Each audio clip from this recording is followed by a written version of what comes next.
नाहं वन्दे तव चरणयो द्वन्द्वमद्वन्द्वहेतोः कुम्भीपाकं गुरुमपि हरे नारकं नापनेतुं रम्या रामा मृदुतनुलतानन्दनेनापि रन्तुं भावे भावे हृदयभवने भावयेयं भवन्तम्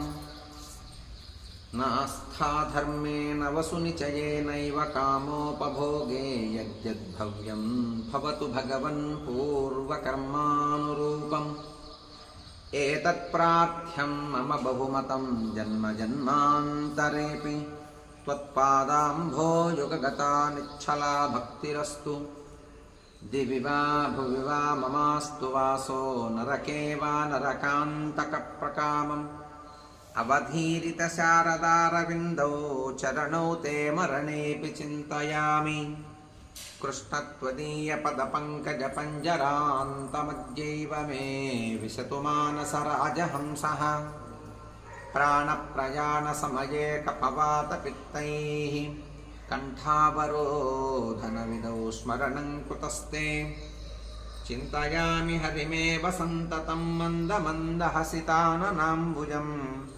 नन्दगोपतनयं परत्परं नारदादिं निबृन्दवन्दितम्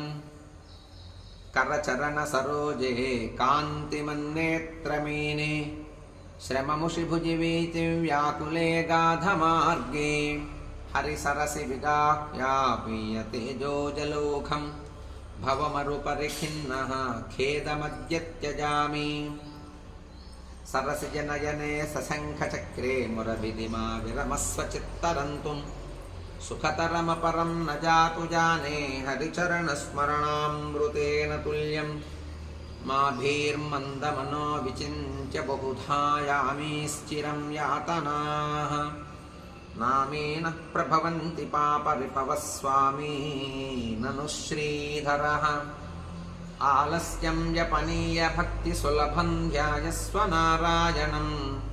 लोकस्यं व्यसनापनोदनकरो दासस्य किं न क्षमः भवजलधिगतानां द्वन्द्ववाताहतानां